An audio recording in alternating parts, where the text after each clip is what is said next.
All right, you want to go ahead and get started. This is the 2 o'clock session for the NCLA virtual conference. And I'm very pleased to be joined for the second time today by my friend Sam from UNC Greensboro. Sam, I'm going to go ahead and let you take it over in just a second. But what I would encourage folks to do is if you have questions, feel free to type them into the chat and I'll try to kind of keep track of those. And then maybe at the end of the session, we'll have Sam answer some of those. And if you have any trouble with Zoom, I'm happy to try to help with that as well. But otherwise, I'll try to keep quiet and allow Sam as much time as she needs for her session. Thanks. So, hey everyone, this session is going to be on librarians in the virtual world, integrating library resources and services in a learning management system. So, let's get started. My name is Sam Harlow. I'm at UNC Greensboro, which is in central North Carolina. We're a mid-sized public research 2 university minority serving. We are a mid-sized public university, so I think we have about 16,000 FTE undergraduates and about 6,000, 8,000 graduates, and a lot of our online programs are graduate school programs. We do have a couple of undergraduate online programs. So if you want, this is a link to the presentation. I will show it again at the end, but if you're the kind of person that wants to like follow along as we go, see the links, here it is. I'll drop this into chat. And then the next thing we're going to do as people are coming in is just a quick survey about where everyone is in terms of, you know, their positions and their experience with learning management systems. So if you just want to take a second and click on that link or go to that link, it's a quick Google form. It's just going to ask you what kind of library you're at, or if you are not at a library, what's your role, what your experience is with learning management, and what you kind of hope to learn from this session. And I will share the results. And if people do that really quickly, and then if they want to in chat, like Emery was saying, if they want to put where they are in the country, that works as well.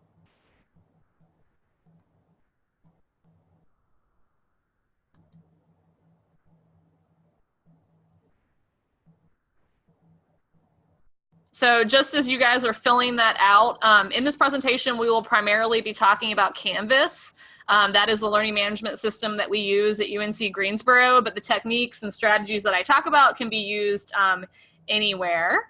Again, let me throw the link in the chat again, but what it will do is you can use this stuff wherever you are in terms of your learning management system. And we will also be talking about free learning management tools as well if you're at a public or a non-university or college setting. So thank you. So as people are filling this out, we'll look. So everyone so far is from a university or college, community college. Great. That means I can focus on that. So some of you saying you're distance education, electronic resources. Some of you saying you have some experience. You have, you know, you never use it. That's great. We're going to talk about that. So ideas, best practices for meeting the students where they virtually are. See what other people are doing with the LMS integration. Great. So we're going to talk about embedded librarianship. Great. Hopefully you will learn stuff you don't know. Great. And it seems like a lot of you have some experience in an LMS, but you don't feel like you could teach this webinar. It would not hurt my feelings if someone felt like they could teach this. That would mean I would love to hear from you. We're going to go through a lot of stuff today. And like I said, you have the link to this presentation, which has links out to extra resources. But I will monitor the chat. I kind of have a dual monitor thing going on. To make sure that I'm fielding your questions, and I'll try to stop periodically, but definitely just ask me. So someone is at public, great. We're going to talk about using LMSs for professional development training as well. So great. I'm going to then go back to my presentation. So just to make sure we're all on the same page, a learning management system is a software application accessed online that is meant for the administration, documentation, tracking, reporting, and delivery of courses, training programs, or development programs. So what that means is that I don't think an LMS should be used in all situations. So today we're talking a lot about LMS, but just to start out, I want to make it clear that sometimes you don't need a learning management system. Some examples of learning management systems, right, are here at UNCG. We use Canvas. I know a lot of people use Blackboard, Moodle, Desire to Learn. Those are just the three big ones. Of course, there's Google Classroom, Sakai, as well as I think some people kind of do their own homegrown thing. So all of these strategies will work. But again, it's the thing that we use to do the courses at a university or college. But again, can be used by other libraries or librarians to do professional development training, which we're going to talk about at the end. But if you're not planning on doing some kind of interaction with your students or your patrons, whether it's quizzing, grading, discussion forums, then maybe an LMS isn't the best thing for you. Most of us here are from universities and college settings, so of course, like sometimes a LibGuide really is the best solution. I know some people don't love LibGuides, but if you're just trying to make a quick URL with links or with activities or even with something embedded, a LibGuide typically works the best. At our institution, it's for librarians, we can quickly make a LibGuide as a website more easily than we can make a website. So typically we use a LibGuide in replacement of a website if we're doing like activities and links. But again, maybe you need a website, you know, in terms of promoting events, a different look and feel, that kind of thing. So this is just kind of to make sure we're all on the same page, is that I'm not always recommending an LMS. So most of us are at a university and college setting, and here at UNC Greensboro, we gave a survey out to every student taking an online course, as well as including face-to-face and distant students, just any online course, as well as any instructor teaching an online course. And one thing that became really clear from this survey is this idea of that the students are getting most of their information from the learning management system for their courses. So they're getting it from their instructors, and they're getting it from these links and things provided within our LMS, Canvas. So this graph shows that Canvas was the #1 thing that they said in terms of how often do you use the following methods to learn about new information for school. The second was web browsing, and way down here, our library is the library website. So knowing this data, I mean, I think we all kind of knew this going in, but having this kind of data to be able to say, okay, it's really important for us to integrate and get in our learning management system in as many different ways as we can is what motivated us to do a lot of the things I'm going to talk about today. So at UNCG, within our LMS, Canvas, we can create content, we can embed content from other places, we provide asynchronous and synchronous instruction, we created a specific role for us as librarians within Canvas. We also link to course guides, LibGuides through an LTI, which I think is Learning Technology Interoperability. It's an app that you can put into your learning management system to integrate with other tools and more. So this is the kind of stuff we're going to cover today. And at the end, we're going to talk about free learning management tools and how you can apply these things if you wanted to do professional development online courses with your patrons at a public library or for librarians nationally or anything like that. So the first thing is just that we provide a lot of content within our LMS. So I'm the online learning librarian, so I help train all of our liaison librarians on making online learning objects, and here at our culture at UNCG, they all do. And then we have a tracking system, which I'll talk about in a little bit, but then I do trainings on how to use Canvas periodically for our librarians, and then they can incorporate their online learning objects within our LMS. So here's some example of some things that librarians are doing within an LMS at UNCG. So up here at the top, what is it, left or right for you guys, is this making announcements. So this is a course that I'm embedded in, and I made weekly or bi-weekly announcements about literature reviews, Zotero, our citation management tool. Here's an example of a page we have, right, introducing you, library resources within Canvas, which we have in our Commons, which I'll talk about in a second. And here's an example of a librarian integrating within a discussion about information literacy. So this is just 3 examples of different things we can do within LMS and that we do here at UNCG. So here's some examples of online learning objects that all come with embed code or PDF files that we can make accessible that can be integrated within our learning management system. So we have a suite of infographics. We use Google Slides a lot, which Google Slides, when you publish them online, come with embed code. Then the embed code can be put within a learning management page. Depending on your learning management system, I call it different things, but it's wherever that rich content editor is that looks like a lot of web editors. So we try to use tools that would do that. This is an example of a Google slide, and of course we use videos, and we even use tools like Powtoons and things like that to kind of, you know, make different kinds of videos, concept videos, how-to videos, etc. So all of this is integrated with our LMS, again, at a liaison level in terms of putting it in there. So Canvas works on something called a Canvas Commons, which is a repository of open resources that instructors or anyone within Canvas can look through, whether it's Canvas Free for Teachers or at UNCG. So over on the left of our global navigation, you just push that button and then you can search for anything and a suite of things pop up. So this screenshot shows me searching for OER, that like 9,000 things come up. So here's an example of how we've put a couple things in here, right? We have a getting started on resources. So if you go to the top and you search UNCG lib, right? Or just UNCG or tagged UNCG, this would come up. And then you can pull it into your course through a preview. The preview is a new feature of Canvas Commons and beyond. So Canvas Commons is a great place. There's tons of OER stuff in there. So if you're doing any kind of OER, open education resources, workshops, or a part of any initiatives at a state level or university or college level or at a public library, you can use this feature to find stuff on chemistry, physics, right, that are open, and you can reuse and readapt them. You shouldn't put stuff in there without really with the intention of it being adaptable. People can edit it. There's not a lot of tracking you can do of how much people are using your stuff either, which isn't great, but it is a pretty good system overall. So here's just some things to think about in terms of if you have a repository like this integrated with your LMS, or if you're using Canvas, in terms of thinking about whether you would want to put stuff you're making in your LMS within this kind of repository or not, right? So of course it's going to make your stuff more findable, more usable, but the tracking's really hard. Things change really often, so you kind of have to constantly look back at it and that kind of thing.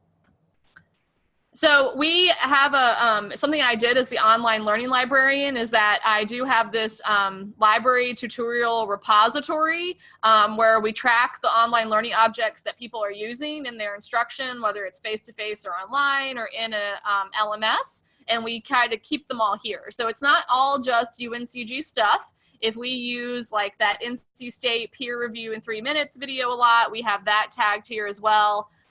Mostly it's kind of a link farm of this stuff we use that we as a department got together and decided, you know, this is the way we're going to organize this. So all of this stuff can be integrated within the LMS in terms of embed code and that kind of thing. And then we also have a tracking form that if you make a learning object or if you start using a learning object in your teaching, that you have the option of adding it to here. I do try to check for accessibility, you know, closed captions, alt tags, things like that.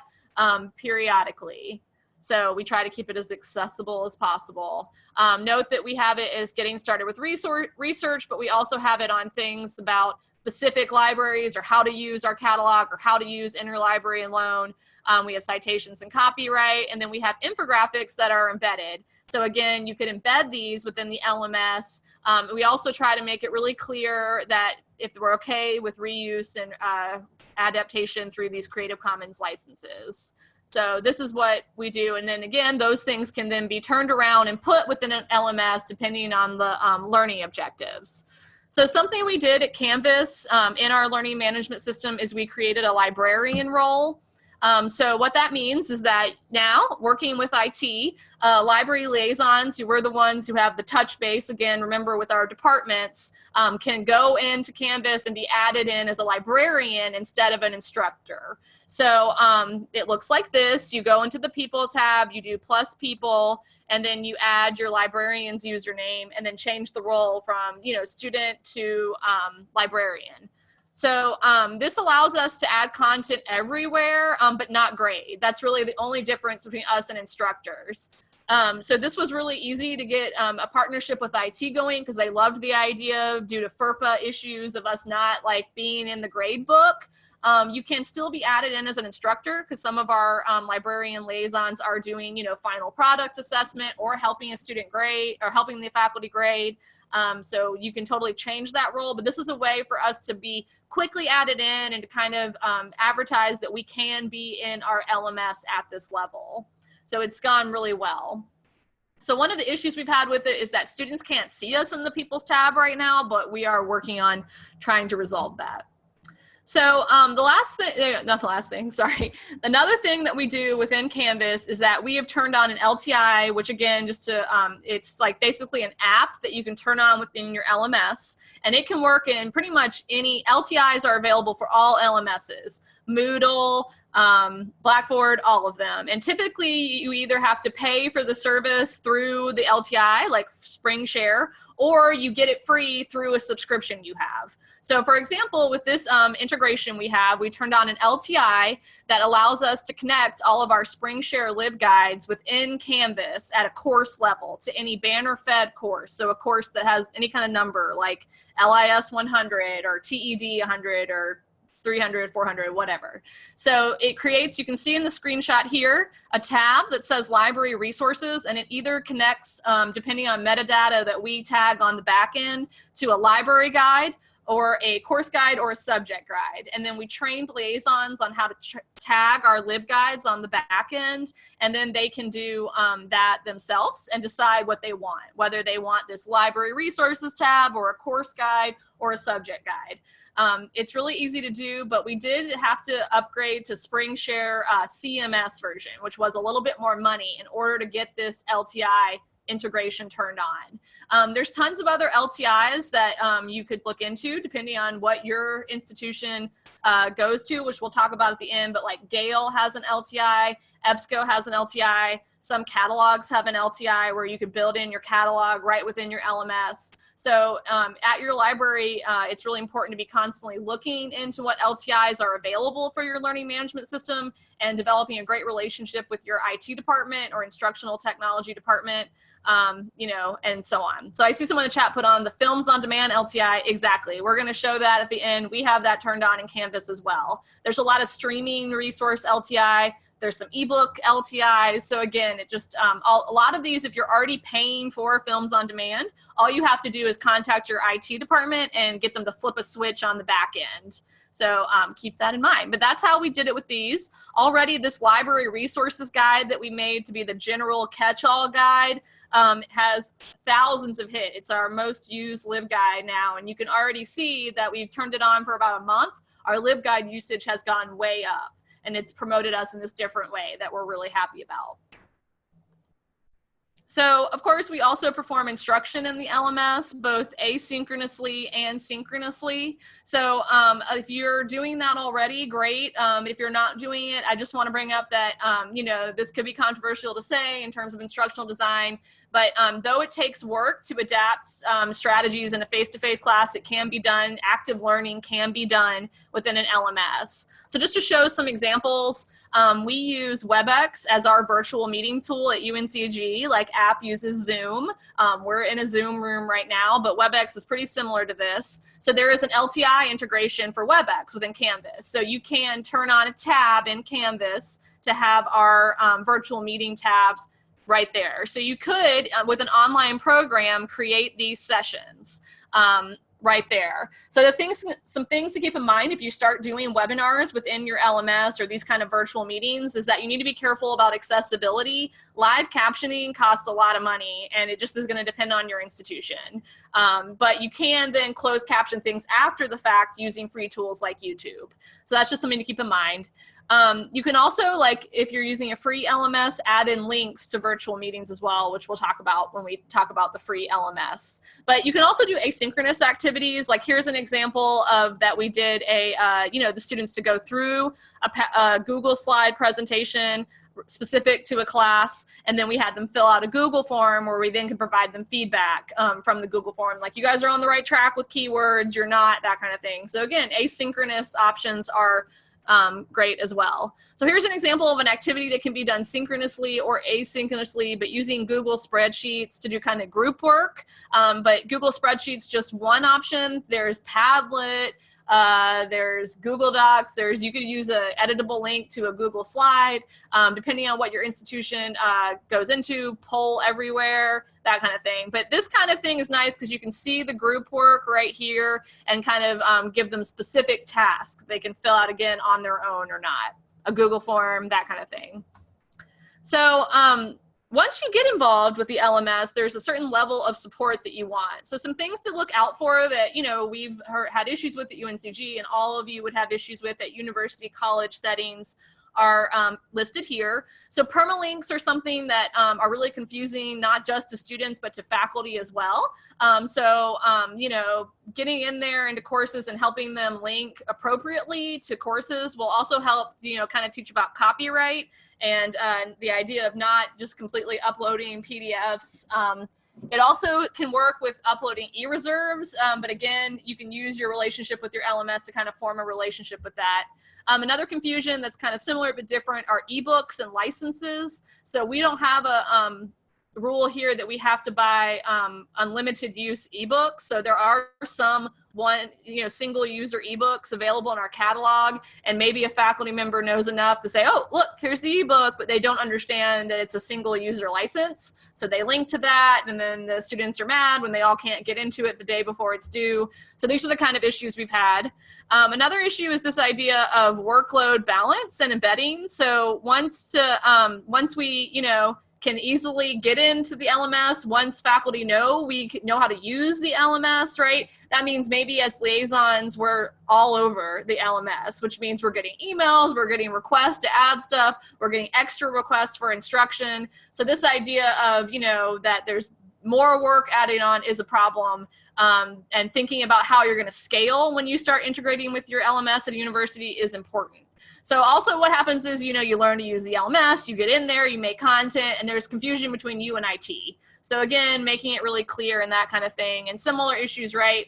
That, it's kind of a shoot the messenger thing. If there's technical issues within the LMS and you're the librarian in there, they want you to fix it. And you need to be careful about what you put in there and embed and that it works. Using the student view to be able to see things. A lot of these screenshots I sent you are from an editor view. So understanding how your students see it versus you is important.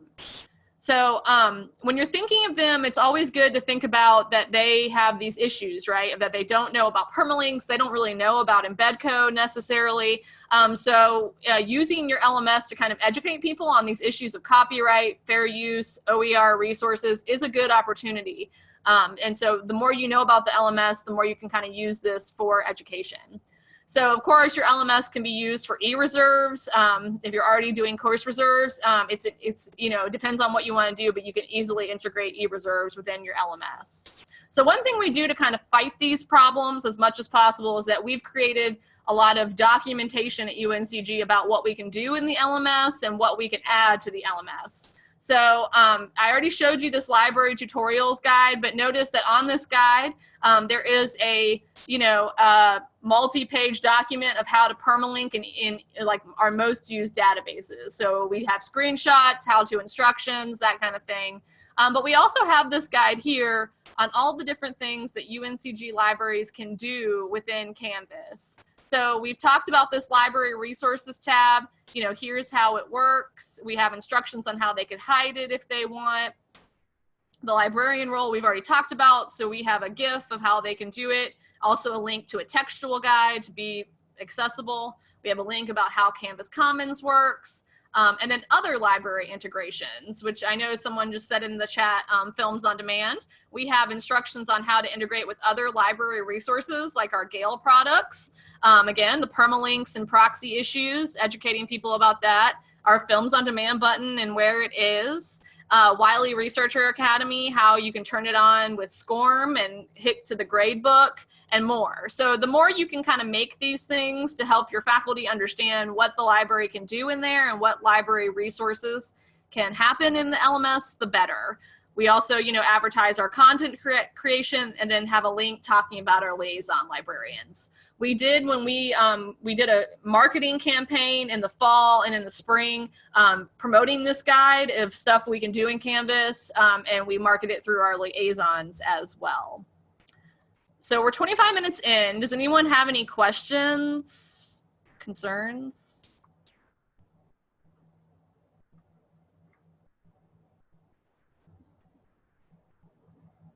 Okay, so of course, as the online learning librarian, people ask me this all the time. What about accessibility?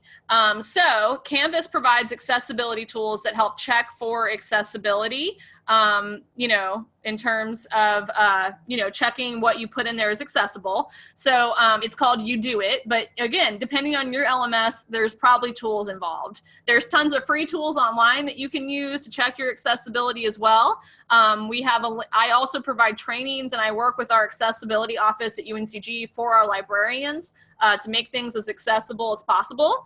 This link links out to kind of like a training we did on common issues with online learning objects and accessibility. So that link is there if you guys want to look through it to think about that. And then we have a library instructional technology toolkit that we created a tab on there on accessibility. So linking you to other resources on campus, our accessibility coordinator at UNCG, as well as resources. Like I said, there's tons of free stuff out there to try, and then common issues that we see, as well as making the connection back to Universal Design for Learning, where we're trying to create learning objects and learning environments that are accessible for all users in terms of demographics, learning styles or types, that kind of thing as well.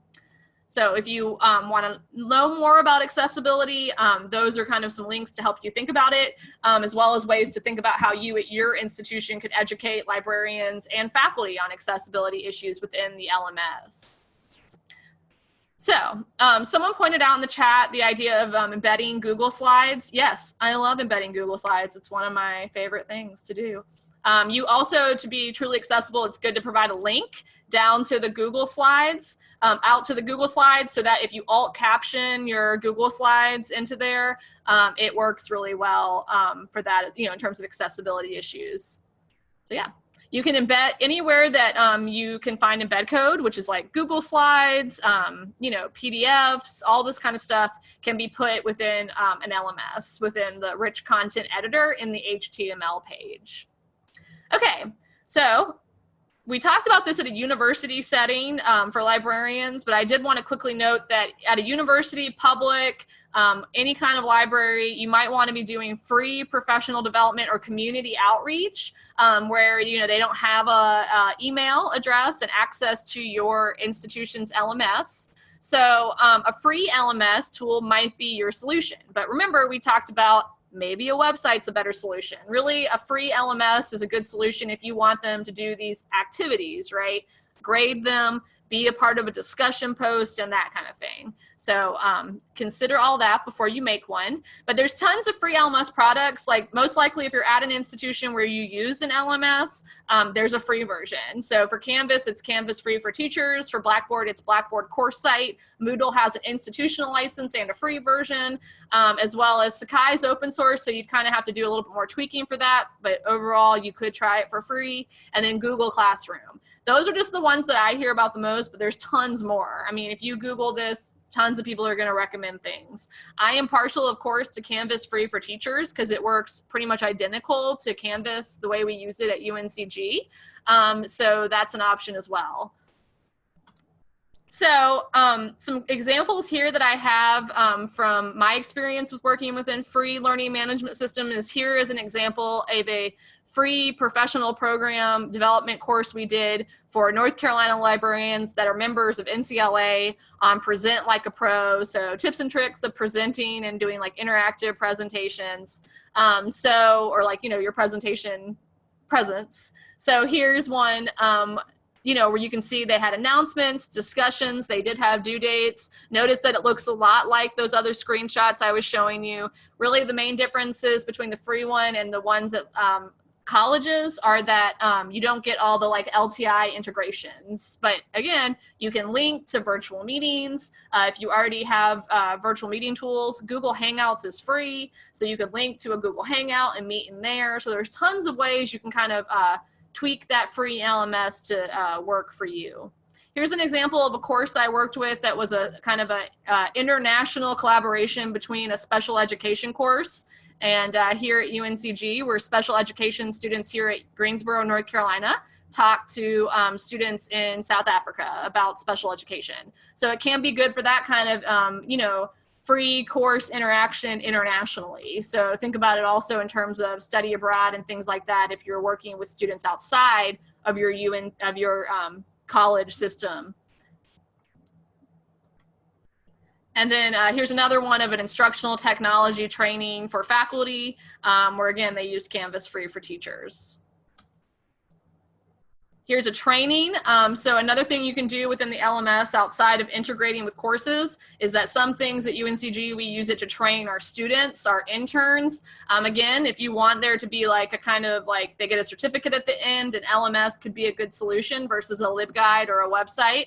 Here's an example of our special collections and archives student training. Note they have a quiz and that kind of thing in there. So other ideas for the future, and again, I'm watching the chat, so if you want to start throwing questions in there as we're kind of heading towards the end, is I'm not the only one working with, of course, my learning management system as an online learning librarian. I know other online learning librarians. I know a lot of you are in the room, so if you have ideas and want to speak up, but I got a lot of inspiration for what we do with Canvas from Florida State University, their distance education librarian, Lindsay Wharton.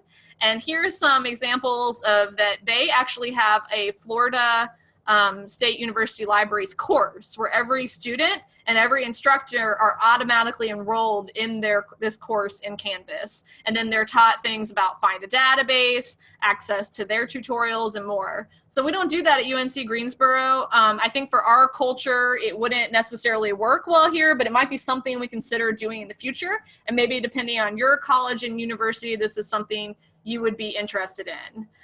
So Kristen said that they built a student worker training course in Canvas. Amazing. I hope it went well. You'll have to tell us about that. Note also that they have a different way that they do e-reserves than we do at UNC Greensboro. So again, doing research on what other libraries are doing within learning management systems can help you determine what you can do in learning management systems as well. So another thing we're working on is that we do have some modules and tutorials and pages within Canvas Commons that we drop in different places. I have a shell in Canvas that we do all of our training in, and that liaison librarians can drop modules or courses or anything in, so we can do, so we're doing more with that. We're also working with this tool called H5P, which creates free HTML5 tutorials, and it allows you to do tutorials, but also like individual questions. So one thing we're having is like little quick checks with our library, you know, pages within Canvas of like asking them questions about plagiarism or information literacy. So we're working with that as well.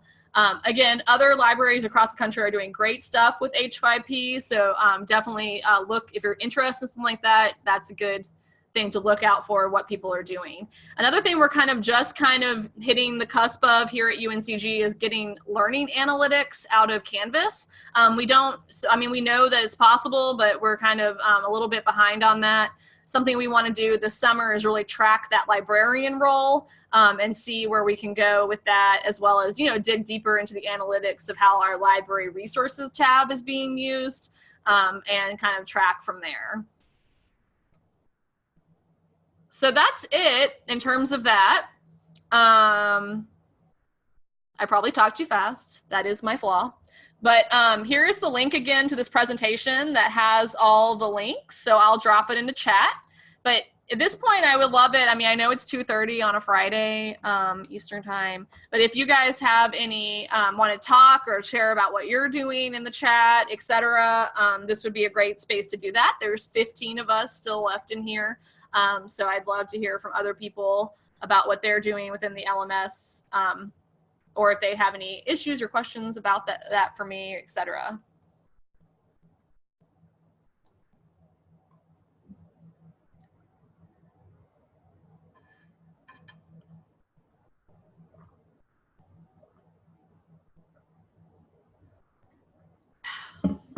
as people are thinking of questions, I can apologize that it's 85 degrees in my office because something's wrong with our chiller. So can you go over how you got the librarian role again? Yes, I can. So I worked with our IT on campus, and any learning management system, they have roles, right? You have instructor, student, course designer. Those are like some 3 roles that are pretty typical. Typically, whoever your LMS administrator is, right, they can create a role and call it whatever they like, right? I mean, there's standard ones that come with every learning management system, but they can easily like, you know, take that instructor role, duplicate it, and call it librarian, and then like adapt it to maybe that you don't see grades. That was something we used to kind of promote it, because we were like, oh, you don't want us messing with your grades? Great, add us as librarian and we won't even see it. So that was one way we kind of promoted it as well. But yeah, you'll have to work with your learning management administrator, but then they just need to duplicate the role of something similar and then work from there. So something I didn't really talk about a lot, but having a good relationship or someone in your library that has a connection with your instructional technology department and information technology department, information technology and instructional technology department is crucial. That's part of the reason why they hired me as the online learning librarian, was to kind of form those kind of relationships. So someone said, I'm going back up. So did you say the use on Films LTI? Can you say about more how it works? Sure, I have my screen shared. That's what I was like, if there's time, I can pull things up. So and within the rich content editor at in Canvas, and again, it would work the same way, but you know, a little bit differently in Blackboard or Moodle or whatever. A rich content editor is where you really add the content. So if you go anywhere within a learning management system, right, and you create new content, right? Like I'm going to add a page, new page.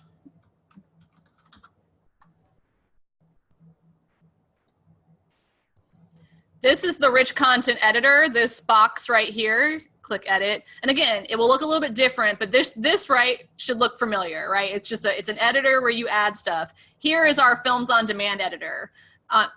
Films on Demand LTI on the editor. So again, we already pay a subscription towards Films on Demand. So we were already paying for the LTI functionality. I just had to write an email to our IT and say, hey, here it is. All these kind of places, they typically, if you email them through your eResources rep or whoever does that stuff, they'll typically send you instructions that have codes. Like there's sometimes, I don't know, the codes are called different things depending on the LMS. But all you need is that code and then an IT administrator to turn it on the back end. But here it is. So if I click on this, it links us out to that Films on Demand portal where I could search, right? And look and see like, oh, I want to put this one about a library in my course through an embed code. So Kristen said, I like the idea of the LibGuide where you drop all the tutorials. Yes, you totally steal it. It's nice. We also track in LibAnalytics, like I said, people doing learning management systems, and that's how I try to keep up to date with it. Having a online learning librarian at your institution is nice, but if you don't have that, which of course we all don't have that, designating a liaison or a librarian to kind of be a contact about your learning management system with IT or with your instructional technology department can be really helpful. So Emily said we use Blackboard and we don't have much control over what goes in the LMS other than the general resources tab. Otherwise, we just beg faculty to post announcements on our behalf. Yeah, that's an issue here, and that's why like making this e-resource, sorry, I don't know, somewhere, this, the Canvas page has been useful in terms of using it as a marketing tool of like, you know, here's what we can do, and we can help with permalinks and education on this kind of stuff. So I would recommend if you don't have something like this at your university that you think about making something like this. So Jessica says, at my library, we are hoping to implement an entry-level module to embed in the University Experience LMS. Yes, I think that's a great idea. We have, this course I'm in right here is where we kind of experiment with modules and pages. We have a, like getting started on the library page that we have in Canvas Commons that we try to get people to use. But something we're working on is CST 105 is an entry-level kind of research class that we're really heavily embedded in. So we're working on creating content like here, right? This should be familiar to a lot of librarians on, choosing a research topic, forming keywords, and then kind of developing this to be something we pop in a lot of courses. So yeah, someone said our Films on Demand is under the V tool. It authenticates with the code so that you don't need proxy logins. Yes, so what I was doing with that, yeah, you don't need proxy logins. It all incorporates automatically. Yes.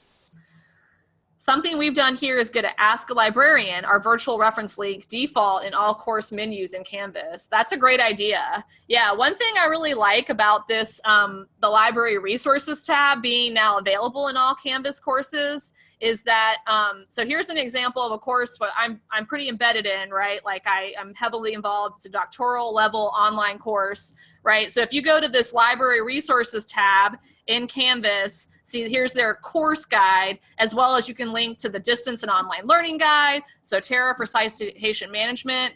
And then when they click on a guide, see our chat is right here and it works. Like I could chat in, I'm not gonna do that to them right now on Friday afternoon, but I could chat in right here and be like, hey, I need help with my research. And they, so that's a way that we've liked that hopefully to get our chat more active as well.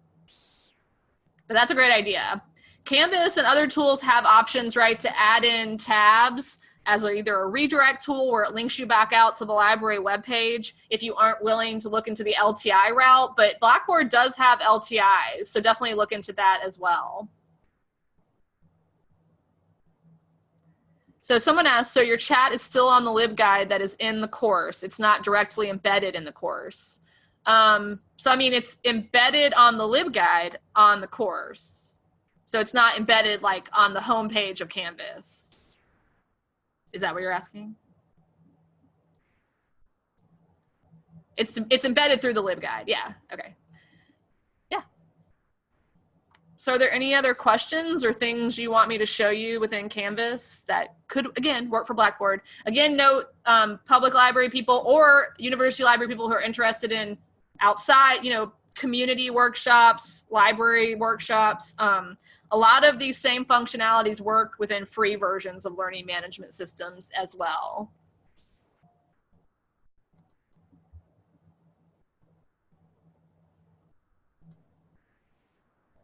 Are any of you guys using H5P?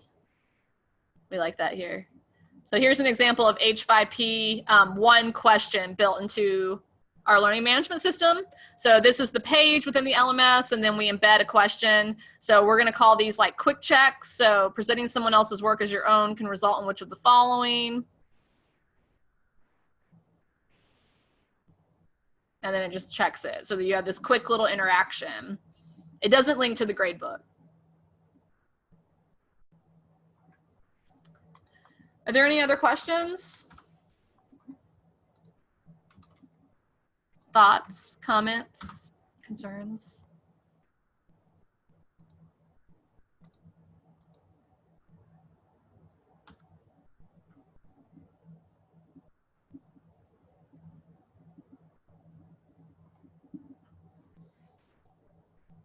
Great. So I think people are starting to leave the room. I don't blame you. Sam, I appreciate, we all appreciate your time and your energy and your efforts into doing this. A great session again. And for those of you that are still around, the session recording will be posted soon on the website, and we'll have the slides there as well. So thank you. Great, thanks. Everyone have a great weekend.